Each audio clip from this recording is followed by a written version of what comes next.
Greetings. Welcome to Speak Nerd and Enter. Thanks for joining us. Speak Nerd and Enter. I'm Sean. Mark, give a wave there. There you go. Hi. K-Man. K-Man's joining us today. And Rich, who has, in the spirit of the Space Wolves, braided his beard. Fafnir Ran. Yeah. Fafnir Ran of the Imperial Fists. Yeah, the epitome of the Space Wolf. I wanted to ask you guys, if you don't mind, we'll start out with this. What did you think of Andor? What did you think of that? I didn't really watch it. Because I've been dying to talk to you guys about that. So. Terrible. I'm kidding. No, I'm gonna start. I'm gonna go first because like we're coming off of Boba Fett, Book of Boba Fett, and a couple of them that have just not landed right. You know, with the Power Ranger bikes and some of this other stuff that were just kind of awful. We all had high hopes coming into Andor. It started out pretty good. A little of a slow burn, you know, not a whole ton of action or whatever, but it's like enough to keep me interested. And then there was a point where it was like, what is going on here? Is this just going to be a ho-hum nothing of a season? And then it turned. And so like I'm saying, it didn't have me from the beginning. It never turned me off because it was one where I was like, what? Where are they going with this? This is dumb. And it almost turned me off, and they really got me back on the next episode. And like now, the last couple episodes, I can't wait for the next one to come out. You know what I mean? So that's kind of the high praise. Like it's been this slow burn, ratchet up, and we're finally getting somewhere. But on the whole, I also feel like they're really not giving us. It's not an action-y kind of show. You know what I mean? And they're doing a good job of that though, with the intrigue and the building of the Rebel Alliance. So like I say, I was going in it with some high hopes and some trepidation, and it's been a slow burn. So, and my wife started watching it. So we're on like episode 2 with her. So I'm all caught up, but I'm going back and watching it again with her. And one thing we had a discussion about this morning is because it's a slow burn, they're not cramming a bunch of stuff into an episode. But if you go back and watch like episode 1, Game of Thrones, there is so much in one episode. Like Game of Thrones really put a lot of stuff into each episode. A lot of setup. There's very few episodes in Game of Thrones where like, okay, well, I could skip that episode because nothing really happened. Yeah, you know what I mean? And that was a conversation we were having today about, you know, she watched Game of Thrones, she watched Breaking Bad, you know, which are 2 of the best shows that were ever put on television. Not counting the last season and a half of Game of Thrones, of course. Yeah. But you know what I mean? Like that is a high bar. So anything that follows those 2, man, you got some big shoes to fill, and a lot of it just doesn't work. Andor's kind of getting there, though. You know what I mean? I still don't think it's got the story density of maybe some of those other shows. But having said that, it's Star Wars, and I'm on board. So that's all I have to say about that until I say more. All right, Kelly, what did you think of it? First, I would like to take exception with Mark's idea that Breaking Bad and Game of Thrones were 2 of the best things put on TV. So contrary. That totally ignores Night Court, Airwolf, right, and the man from Atlantis. Well said. Lancelot, Link, Super Chimp. You're right. There's a crowded field there. And don't forget Manimal. How dare you make jest of that? Night Court was brilliant. That was a brilliant stroke, Kelly. A brilliant stroke. True. Yeah. True. No, on Andor, I'm kind of with Mark on this, right? It was such a slow burn in the beginning, and it was hitting on one of those storylines that I was just, and I know there's no original storylines, right? But I get really sort of irritated if a storyline is just replayed like it is, and he comes in like I'm looking for my sister, and I'm on this. You know, and my initial take was that really long walk that he takes in that first episode, right, in the rain to get to town. And I was like, Jesus, this is the longest. Is there not like a taxi, a bus? You know, I'm already like pissed off. And so the first episode, I like everything else I watched, I was ready to just, you know, I'm done. There was no hook to keep me there. But I persevered. I kept going. And the movie Rogue One was the hook to keep you there. I mean, that's what got me to go and watch, because I'm like, okay, I grew to like the character in there. But yeah, if you stick it out, it's exactly what Mark said. There's this slow burn to it. but there's also elements of it that I really liked. I mean, Sean, you and I talked about the fact that I really like sort of that Imperial Council that's running the whole thing, right, in their white room, and whoever the guy is that's running that council, that guy, his acting is superb, right? The way he plays that character, it's got me hooked up to the whole thing because he's playing all the angles, and watching somebody be able to do that so deftly and be able to present that character so well. He's smarmy, intelligent, and engaging all at the same time. I heard this thing once. Somebody described leadership as um, leadership is you hang around because you're curious to see what happens next, right? You're curious to see what this person does next, and that's what I'm there is because I'm like, okay, where does this go next? And then the whole prison bit, everything that happened in the prison, I found fascinating. Just the psychological aspect of how these individuals conform and then attempt to break conformity, right? And become individuals, and what shocks somebody to make that step. I mean, when you get further into it, I agree with what you're saying, Mark. There's the whole, is it just another heist movie, which can be fun, but yeah, it takes this twist at the end that spins it off into a whole new space. But I do think that it's held back though by all the crap that's been put out, right? Since the prequels came out, which I personally think were awful.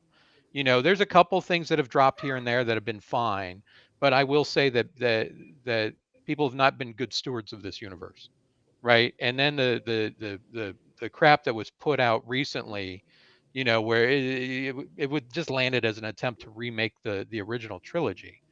Um, I think it takes a lot to get somebody to put their butt in a seat to watch something now if they feel that they've already been betrayed.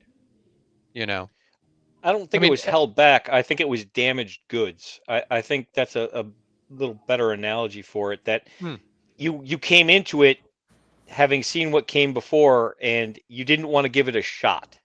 right. That was the That's fair. part that that the part that I thought was like, I try to approach every show as a unique thing. I don't let the thing that came before influence the thing after. Hmm. And the Star Wars that came before on Disney, atrocious, just atrocious. Yeah. Um, but I don't know what it was about, because Andor, honestly, I didn't have high hopes for it. I thought it was going to be more of the same, and man, was I surprised.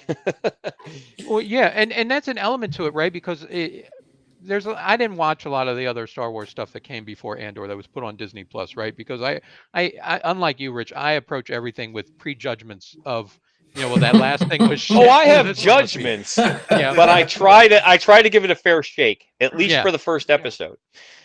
But I have to give something its due. If you guys say, Kelly, you should watch this thing, then I feel begrudgingly like I need to give it its due. But I feel that Andor actually delivered. While I was initially standoffish, I'm like, look, here's the thing people want out of Star Wars. There has to be a lightsaber. There should be some sort of supreme bad guy. But the thing that I like about it is that it really got that hook of the psychological aspect of how does a rebellion set itself up? How does it take root? Where does it go? And that discomfort of that every character feels, that you just don't know, you're not safe in any particular corner. At any moment you could be betrayed by somebody else. It's an interesting go. I've enjoyed it as it's progressed towards the end of the season. Yeah. What Now, compromises they unlike make? both of you, I judge everything by the poster. So I can't tell you If how the many artwork times sucks, I have don't been like it. I know, but I can't tell you how many times I've been disappointed because there's so many amazing posters out there, and then you watch the show, you're like, this is nothing like that. Right. Highlander 2, The Quickening. Robot jocks. Terrible. I think out of all of us, I think I'm the Robot only one who went into it liking it from the first episode. Yeah.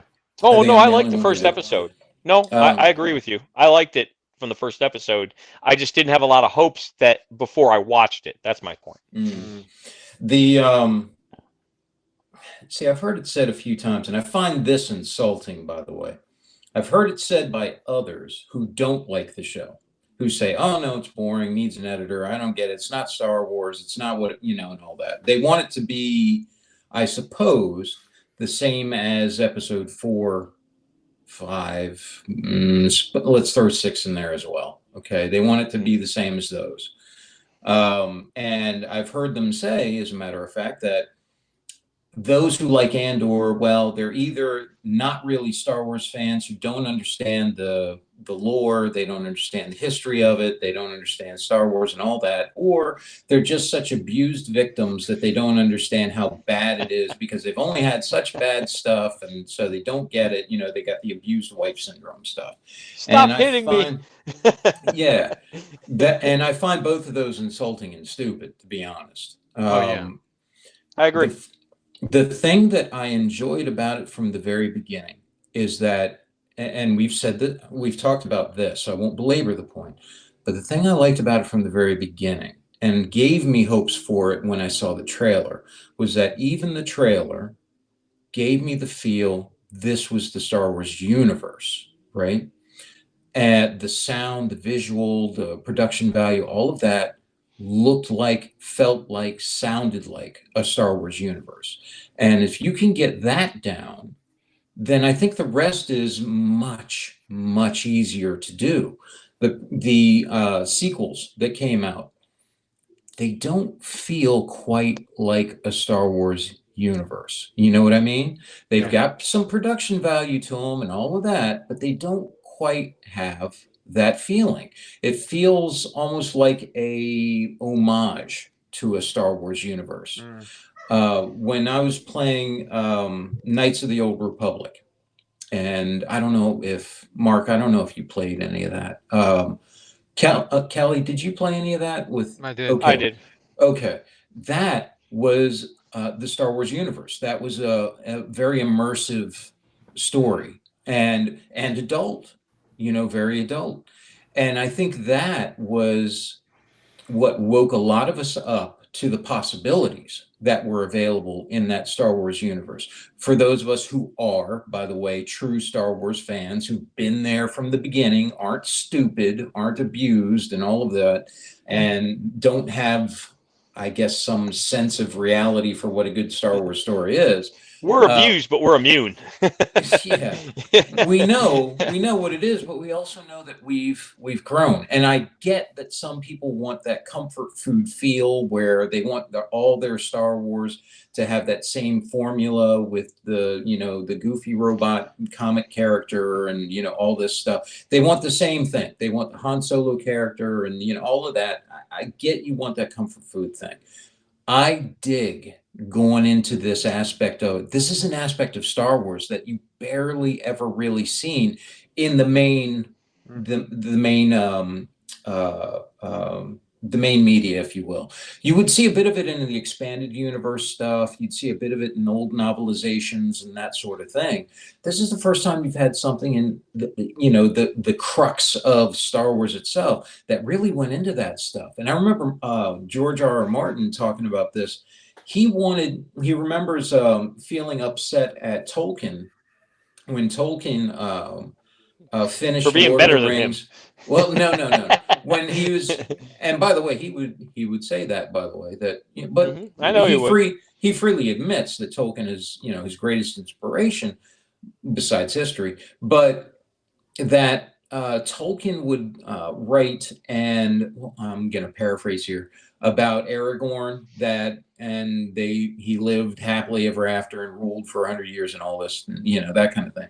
And he said he didn't want that. He wanted to know, well, how did he do that? Here he comes off of this big thing. He's been a ranger all this time, and suddenly he's taken over this political system and all this power and all that. Well, how's he doing that? How is it going to be happily ever after and all?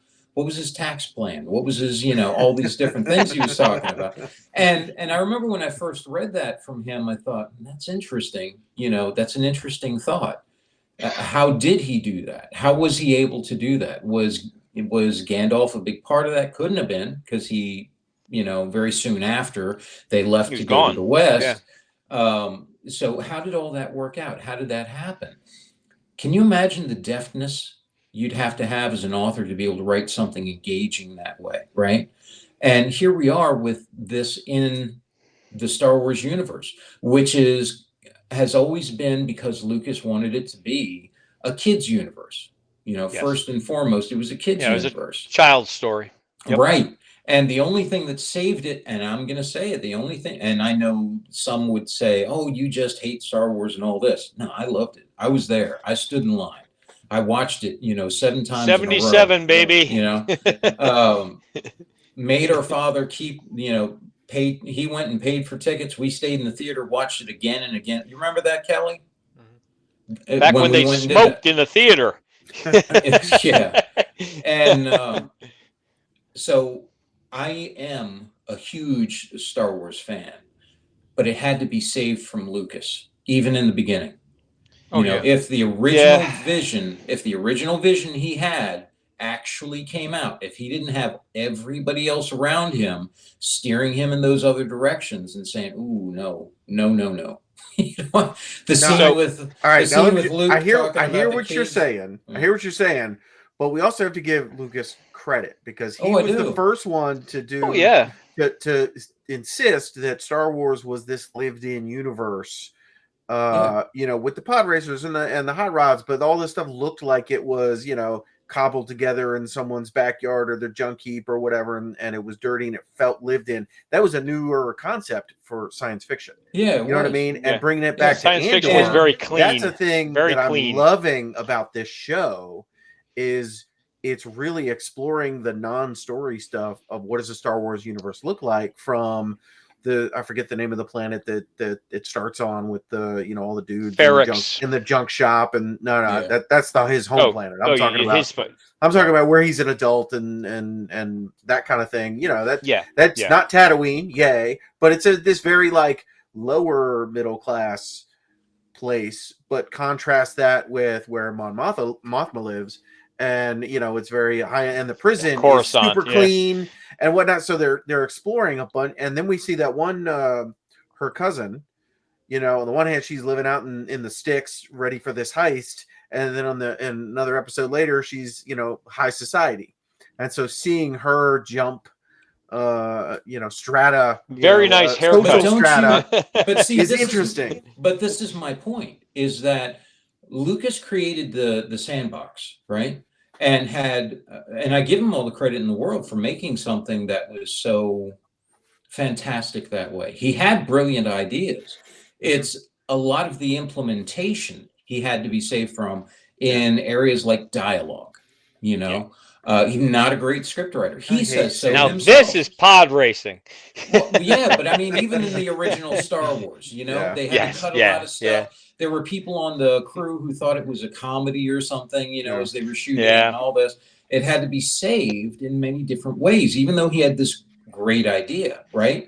And so to say to someone, well, this isn't Star Wars. Star Wars was lightning in a bottle. That's what it was. It was luck. It was luck that it came off the way that it did. It was something new. It was never been seen before. Yeah. What it did had never been seen before. I want to touch on something before we get too far so I don't forget it.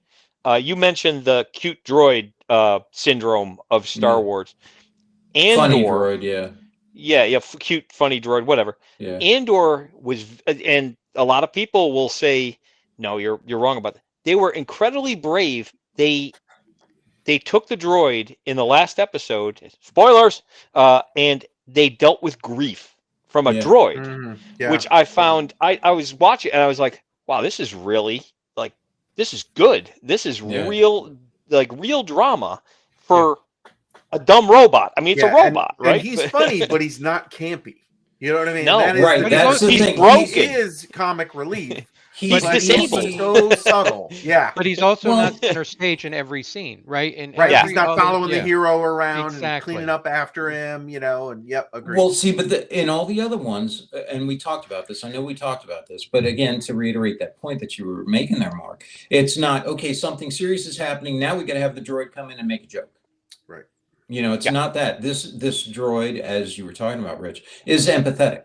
It's a character. It has feelings. Yeah, and you empathize with it, and you understand its loss, and it's something that in Star Wars, because that's the whole reason they have mind wiping is because droids do develop personalities, and at certain times they think, well, let's wipe it and take it back to zero again and all that. Yeah. Well, if you follow that logically, what happens when their owners go? When this sort of thing happens, they get screwed up.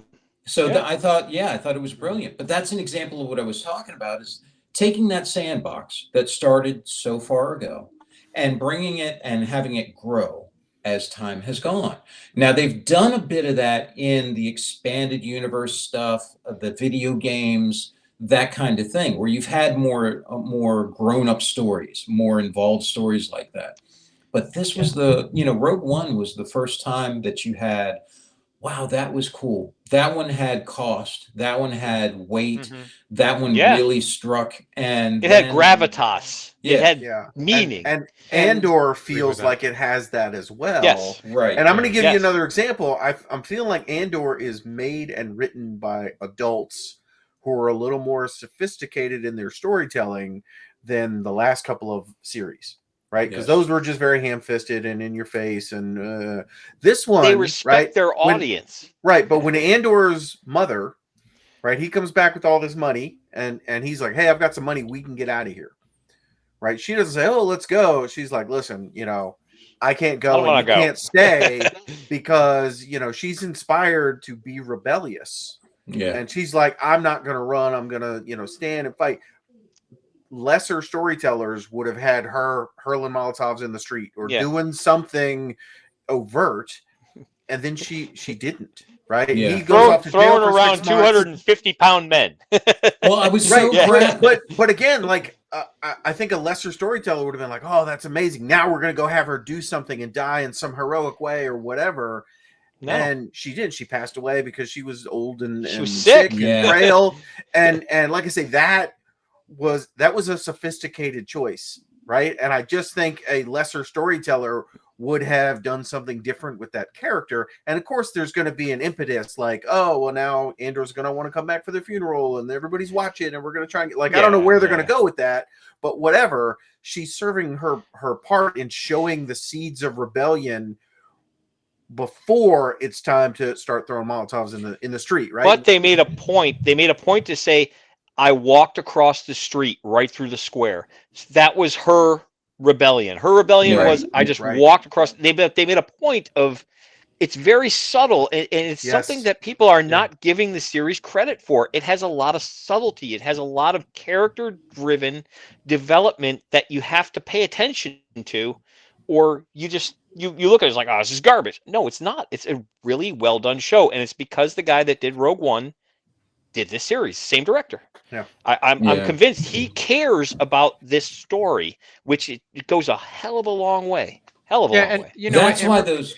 Oh, sorry, go ahead, Kel. No, in Rogue One, I felt the same way, right? Because I went to Rogue One because one of you guys had told me I need to go see it.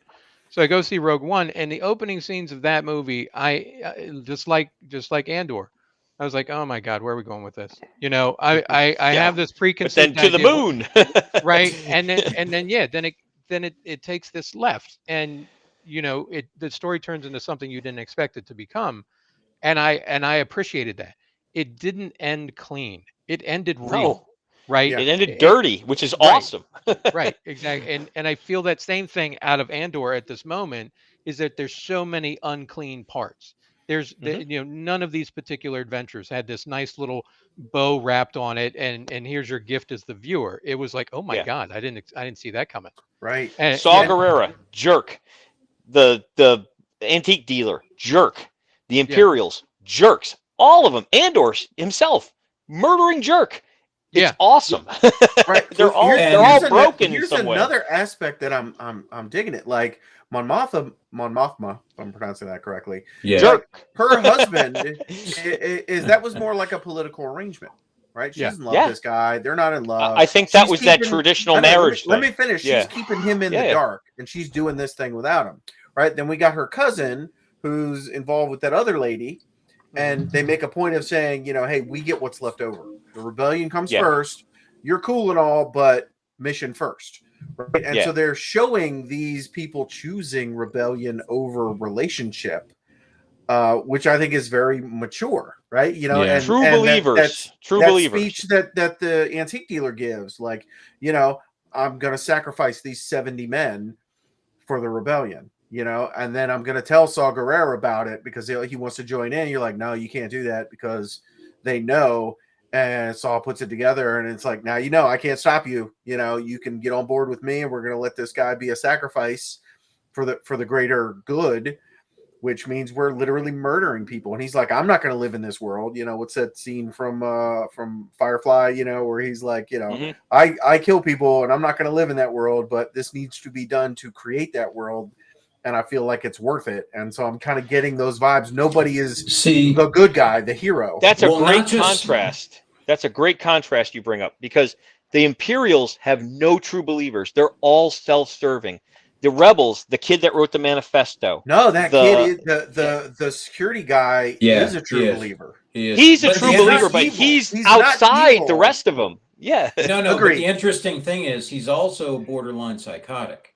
Yes. Which is cool. I keep waiting for him to kill his mother. But see, that's the thing, is that it feels like in order to be a true believer for the Empire, you'd have to be someone like but him, that sergeant doesn't feel like an evil guy either. No. On the phone. He's workaday. Again, workaday. They're both right, but they both feel like very, they don't feel like these, jackbooted thugs who are just, whatever the Empire says, we're down with it. But they believe in law and order, and they believe in you know what I mean? They're not these evil caricatures. Well, I understand their motivation, right? The thing I like about it so much, and Kelly and I were talking about this, is for me, there's no catharsis. There's no cleanness. Everyone is doing it's very realistic that way, that if you're going to fight this great evil, here's the sacrifices you're going to have to make. And I love the compromises. Not just compromise. I mean, full on sacrifice. Think about Mon Mothma, right? I love the bit with her and Tay talking to I can't remember the gangster dude. Yeah. The banker guy, gangster thug guy, and the shark, and essentially being told, "I'll help you out. Give me your daughter." And her. I mean, I loved how that was written. And her reaction, the acting in it was great, and her being indignant, but and the guy points it out, she knows what the end is going to be. And man, can you imagine having to be so involved, so in on this movement, that you have to now sacrifice your child? And the fact that your child hates you, because that kid hates her mother. She hates her. It's I thought that was brilliant. The speech that you brought up, Mark, and I want to say this. I remember when he gave that speech, and I thought, wow, powerfully written, beautifully done. I loved that. And I know everybody who's a fan of the show loves that speech, so that's not groundbreaking. But I remember Helena sitting up, and I mean, she actually made a point of telling me, saying that was good. And she said, I never talk about dialogue or any of that. She said that was a powerful speech. And, that if you know Helena, that's high praise, for her to say something something to move her that way. Yeah. How refreshing is it to have such a competently written show? That's the beauty compared to those last two that we've seen. Remember what I was saying when we were talking about it before, about how people can say, well, there's no Jedi, there's no Sith, there's no lightsabers, there's no action. You don't need them. You don't need them. But remember, I was saying, look, man, if you love that stuff, God bless you. You have an entire catalog of items you can go and watch with that. I've been waiting so long for something in the main media to be grown up, to be mature, to have grown with me, not the 7-year-old who saw it back when it came out, but the person I am now, to have grown. And this is that. Mark, when you were talking about Obi-Wan and saying they missed an opportunity, they could have written a story about the espionage behind the scenes and all this, and made it kind of like that story about the effort to try to kill Hitler, that kind of stuff. This is that, and ironic, this is that story. This is, that level of writing. And the beauty is they're doing it within the framework of Star Wars. It's not, the torture in there is not like you're watching Theon getting flayed, and yet they're doing it in a way that's subtle. That's really well done. The droid bit could have been the usual BB-8's real cute and comes out there and, laugh a minute kind of. Oh, Sean, we Oh, lost your audio for a We second. lost your audio. Lost your audio. I muted him. I didn't want to hear what he was saying. So that's not true. Sean, we still don't have your audio. I'm not sure what you're doing. Yeah, like I said, He's nope, working on still it. don't hear Yeah. you. So I'm not sure. Like I say, Andor is just, it is this slow burn. And here's the thing: I don't even care that much about Cassian Andor. You know what I mean? I like the other characters probably more than I like Cassian Andor. You know what I mean? Like, But he's like the river that they all right. flow He's through, the which is Nexus. really I get clever. it. Yeah, Yeah. yeah, and so I'm totally like digging. I don't not like him or anything. But you know what I'm saying? I'm not like, ooh, I want to see what he's up to. I'm like, okay, no, I'm digging Mon Mothma storyline a little bit We got better. you, Sean. And You're the back. other one, what is it? The antique dealer. You know, Yeah. I like yeah. all of them. See, Yeah. this is the thing too. I am going to give them credit. The same thing with Rogue One. When they used action, they used it pretty well. You And know? sparingly. Yeah. Sparingly, and when it's done pretty good. Now, Yeah, I'll give it to you. the bank heist part, okay, but I loved the whole meteor shower thing and all that. That was great. Yeah. But man, in this last episode, you can't tell me that space battle, as short as it was not. They got awesome. you got your lightsabers, but not how you thought you were going to get them, and they were awesome.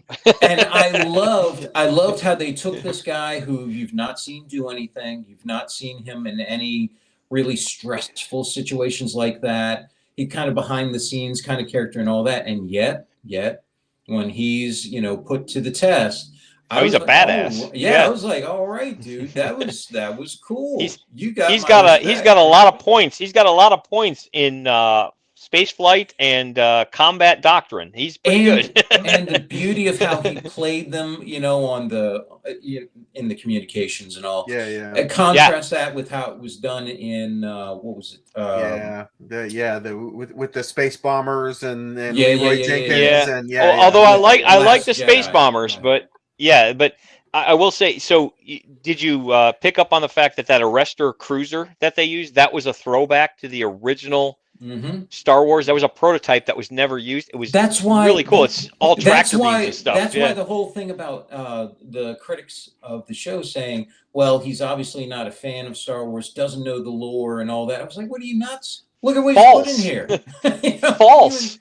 You False. insane? And the fact that he used is so, just like Jango Fett used the seismic charges, which got so popular afterwards, to in the prequel movies. He uses kinetic weaponry to blow up their tractor beams. So, you can't use beam weapons, but he just throws metal at them and it rips up all the friggin' dishes. So cool. It's very, and it was so well filmed. It made sense. Too. Yeah. It was beautifully excellent. Done. Beautifully done. These people that are not liking the series aren't real Star Wars fans. If you were a Star Wars fan before, you lost what it meant. Because this is remember, so in universe. The whole point of this series, to me, is bringing together the Rebel Alliance, right? Because we're not throwing Molotov cocktails in the street at this point, right? Yeah. The Empire is taking over and they're squeezing their grip, and we're seeing that as they take over in that one planet, and where people are going to jail. I don't think that ever happens. No, I think it's a slow corruption. It's a slow boiling of the frog kind of thing. But again, that's why we're seeing this. So his job is not to bust out this combat fighter X-wing and do things. He's like, okay, I just need to get away. Here's I got enough tricks up my sleeve to get away. Yeah. See, in none of the other movies, none of the other stuff, do you see why the Empire is so bad? Right. They never have anything in there. Well, it's because they're called the Empire. That makes them bad. You see how people fall to their subtle corruption, how they give up things slowly and over time, which is something But what I mean is that they never gave you the reason to hate the Empire and the other stuff, except for the fact that they just said it's the Empire and it's bad. Well, the Emperor at the time, I mean, it's kind of a mustache twirling kind of character, right? Yeah. Well, here's the grassroots effort of it, right? Here's why it's so bad. Here's why people don't like it. Things like that. I thought this is this is what it needed. This is the richness of the story. Remember, they almost lost me when Andor went to jail. You do this heist, you get away. He's hanging out in the beach town with some hot chick. But Like, the I did jail it. stuff, And he the jail stuff was so good. He gets arrested for nothing. I know. Yeah, they put him in jail for what, 6 years or something like 6 that. years. Yeah, This used to be 6 months. Right, but it turns out it was not a 6-year sentence. They're really planning to keep him in there Life sentence until he dies. Yeah. And so like they almost lost me. I was like, what on earth are we doing? You know, he's just walking down the street. He ends up in jail. He didn't do anything wrong. And it kind of pulled the veil back on some of this, what they were doing, because that's what they wanted to do, was poke the bear and get them to overreact so that the regular folks would get behind the rebellion. Like that took a lot of like, this is going to, and people are going to end up in jail. People are going to end up dead. People are going to end up, But what was the reason why they did that? It was Aldani. It was the heist. That's what pushed it. Right. So it showed the back and forth of, the rebels make a move, then the Empire squeezes the fist, and then the rebels make a move, and the Empire squeezes it tighter. They were goaded into squeezing that fist. You know what I mean? And that's what he said. That's what he said. Right. But that's also what makes Mon Mothma and Luthien such rich characters now. Mon Mothma was nothing more than just, a prop on the stage. That girl in the background. She stood in front of a screen and said a couple of lines. Many Lothans died, bringing us this. That kind of crap. Well, this man, depth. Actually gives them depth, and not just depth, but cost. That they're sitting there knowing this is going to cause people to hurt. And that's what we want them to do, so that they her family is going down. Her family's getting smoked. I see it coming. I love how two-faced she is. You know what I mean? Brutal. Like in public, she is. I'm a senator, and I'm upper echelons of the society, and these kind of things, and I'm speaking out against whatever the political thing that they want to speak out against or for, and she's playing this game to the public while she's actively committing treason, but against the Empire, the Empire, and and literally, like I say, there's not many. Again, this is what we should have had from Moses Ingram's character, the Inquisitor. Yeah, you know what I mean. Yeah, this is how you handle that type of duplicity. Now, Mon Mothma's nobody. She's a senator. She's not a combat person. She's not a Jedi. She's not. Imagine what we could have done with an Inquisitor, Quisling. Right, played correctly against the Empire, right? Not like a mustache twirling evil. I'm going to get Obi-Wan and at all costs. Imagine what we could have had, Mark, if there'd have been some coordination on corporate level to say, well, here's this Andor story that's going to be talking about this, doing this, and this level of production and all that. Well, here's this story that's going to take place either concurrently or just a little bit after, or something. You could connect those two in so many different ways, kind of like the Marvel Phase 1. Yeah, but it's unprecedented. No media company has ever been able to successfully connect any of their properties across multiple shows and movies. It's because you got too many fingers in the pies. You've got too many people that want to push their own personal. So I'm pushing my vision. I'm pushing my agenda. I'm pushing. No one wants. I'm pushing Star Wars. I want to push Star Wars. And good story. But a corporate entity doesn't want to do that, right? A corporate entity is going to push one thing, the KPI that you're supposed to hit. What are my returns on this investment I made? And that's what they want. ESG. I've said it before, though. There's no your ROI for putting out crappy content. Like, you're going to get a much better ROI for putting out good content that people are talking about. You made money on all three of these series. I'll grant you that. Yeah. But I bet you Andor has much more of a positive impact across the board on all the things you're looking for: fans, retention, toy sales, clamoring for follow-on seasons, etc., etc. There is no benefit to putting out shit. No, finish that thought, Kelly. And you won't get an argument from me on that. But they put the wrong people in charge, right? They had the underlings who were going to go and toe the party line and do the corporate messaging and say Kathleen Kennedy we're supposed to hit this target.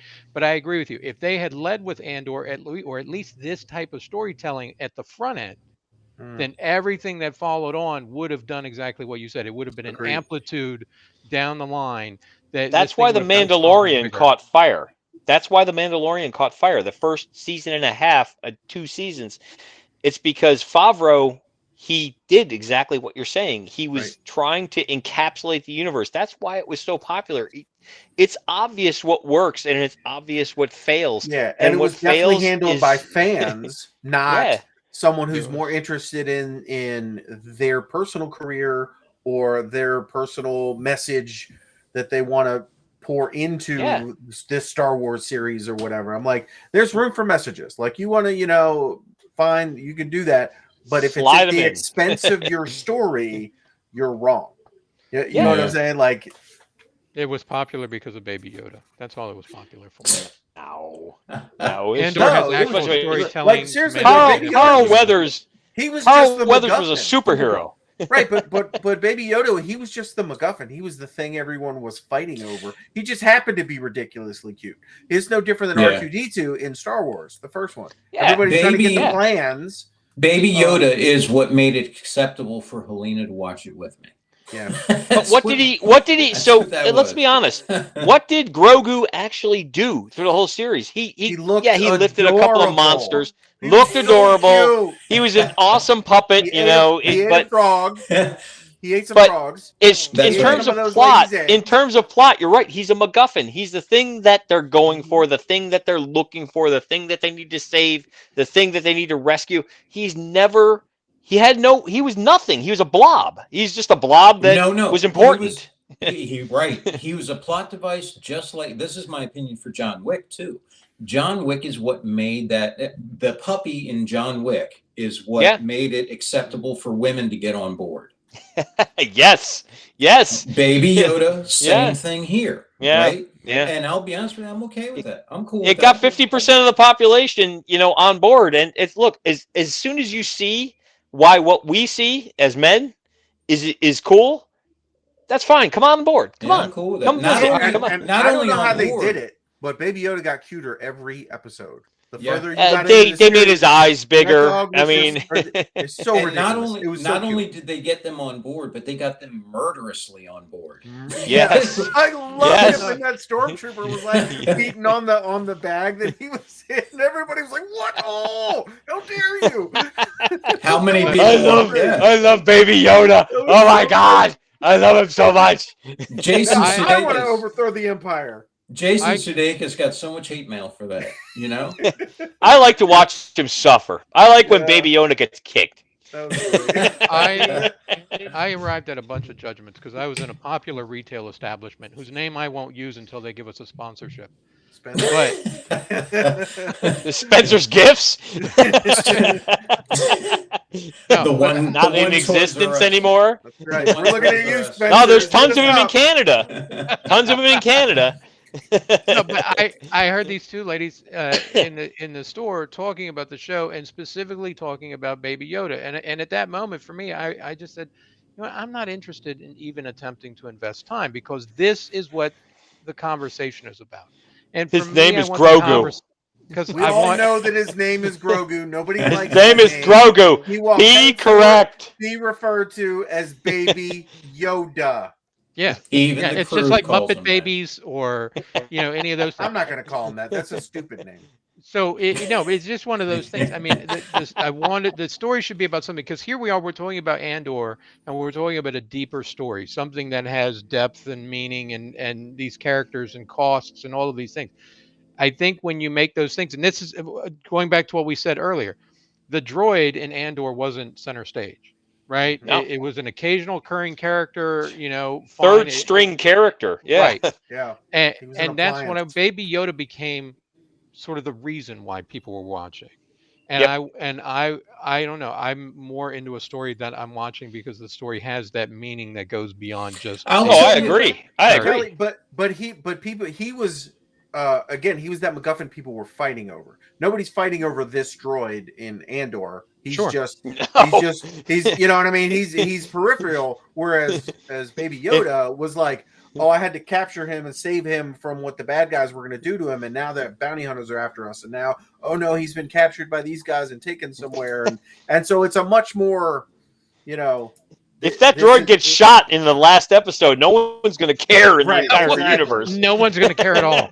They'll be like, "Oh my God, there was a droid." Like, "Brrr." Right. Well, now they Powering down. Yeah, now they will. Now they will. There's actually Because an we audience brought on brought them forward. That's why. That's right. Our Are you doing. listening, Spencers? Waiting for that sponsorship. But Yeah. Give me a velvet poster. I'm just glad we did get, Mandalorian. I am glad for that. And I'm glad that we got Andor. You should watch Mandalorian, Kelly. You should check that out. I wouldn't say it's First two seasons. Well, good. That's all Boba Fett. Yeah, but Boba Fett. but I'm saying Boba Fett is kind of the third season. So far, it's like a season and a half. Season that's out has been amazing. No, but Boba Fett. The ones that are out. Book of Boba Fett is kind of that haven't been made yet, because eventually it's going to go downhill. Don't argue with me. Book of Boba Fett is half Mandalorian season 2.5. It's all also right, a so different series. Anyway. But don't watch it. I'm saying just ignore it. It's not important. Kelly, those first two seasons are good. You need to Mystery Science Theater all of them. Yes. You know what I mean? Yes. Yeah. Kelly, the first 3 episodes of Mandalorian and the last 2 episodes of each season, say, that should cover you for what you need to see. And any episode that has Bill Burr in it. Because Bill Burr's great. Yeah, he's good. He is good. I have his action figure on the wall behind me. But one of the few that I got.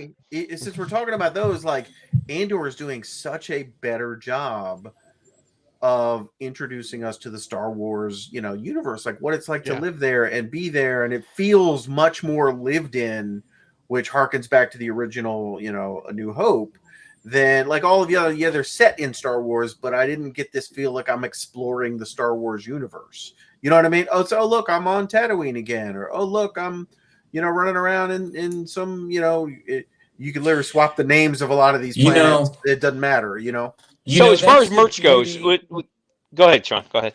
That's how I'm going to tell you now how you can tell if something is a good flag, right? A green flag for any Star Wars product is Tatooine anywhere in there. And I'm not talking about just Tatooine. Mm-hmm. I'm talking about Tatooine and any other name, right? Jakku and all that, which is just Tatooine. Yeah. Yeah.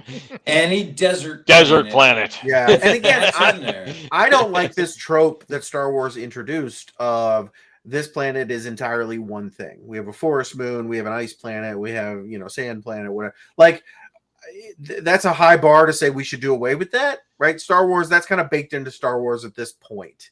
So like I can forgive Snow World. Right, Snow World.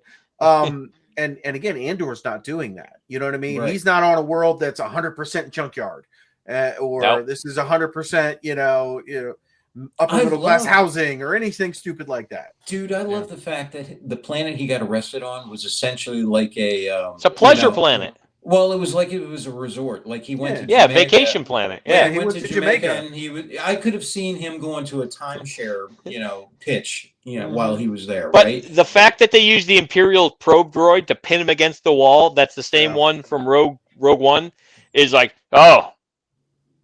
Yeah. I'm sorry, the Imperial droid. They were all like, is that going to be the one? Yeah. Is that somebody's exposed himself as not a real fan. Yes. Yeah. My bad. Probe droid. So speaking of merchandise, so for Disney's sake, Disney, if you're listening, and you should be listening to this podcast, for as far as merch goes, for Mandalorian, I have 8 Black Series action figures on stands from Japan, sitting behind me on a shelf. Yeah, I'm a nerd. Yeah, that's it. Look, dude, come on, nerd. All right, but we're speaking nerd, and we're entering. But family show. But I'm being very good. So give me a break. I have said very few blue words in this entire series. No, you missed my joke. No, I get it. So getting back to the point, I actually want the Black Series Andor figures. I want to get them because this series actually I enjoy it. Yeah. You know, whereas You with just Book want to of play Boba with Fett, Mon Mothma. no. Oh, I actually, Cassian! I love I'm gonna ship you. Ship them together. No, See, Rich, they're it's gonna be Mon Mothma and the droid because that makes sense. Never tired. Family show. But that was, But yeah, I'm but really, honestly, as far as merchandise goes, so like I said, I have the Bill Burr action figure from Mandalorian. Um, I have the what is it, the assassin droid from that one episode where they had all the mercenaries. And if any of those other mercenaries come out, I'll get them. But those episodes spoke to me because they were interesting and I enjoyed them. And I'm like, well, I'm going to invest in this because it's merchandise, you know, and I like this stuff and I think it's cool. And I want to support the property. You know, that's the thing is I understand that my merchandise purchases support the property on a greater level. The more of that stuff that sells, the more of that kind of stuff they make. It just makes sense. They're not going to make stuff that doesn't sell because it's all to sell, right? It's all to get the money out of your pocket. That's all it's for. Like Magic the Gathering, it's all to get the money out of your pocket. So, you know, I want a black edition of the bill that Mon Mothma introduced into the Senate. Here you go. Right in 1/6 size. Here's my bill. We're ignoring you. It's all written in that weird Star Wars language, so you know we yes, don't even know what yes. it is. It would all the actually runic be just script. one of those little data chips that they have, or little, yeah, data slides. mini CDs that they used in Rogue One. You know. Yes. Yeah. Absolutely. All right. All right. Well, we are 51 minutes in. I know we had a whole list of things, but I say we just call this and we talked about Andor the whole time. And there's a few awesome. other things that I want to talk about. So Right. yeah, that's exactly what I was thinking, Mark. So thank you very much, folks. I appreciate you sticking with us for this. If you haven't seen it, please watch it. If you have seen that show, Support Andor.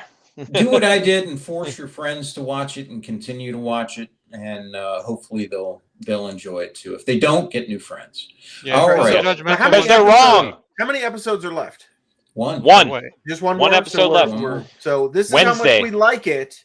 Coming up Wednesday, we'll see what happens. Maybe they're gonna, screw the pooch, and it's gonna be a terrible, disappointing ending, or we're gonna be on the edge of our seats and we won't be able to wait for season. And you're looking at four old jerks who all they've been in Star Wars for 40 years and 40 plus years, and all of us think that this is worthy. So listen to us. We know what we're talking about. It's good. That's Star almost Wars. never Watch true, it. by the way, but in this case, true. Yes, in this case, it's true. And if you want to get physical, I will fight you. Yeah, let's fight. I'll fight do you too. Not well or anything, but I'll do it. Sean and I will take up your slack. Thank you for that. All right, guys. Thank you very much. I'll see you in the next one where we'll talk about something else really cool. All right. Yeah. Bye. Bye. This concludes our Speak Nerd and Enter broadcast.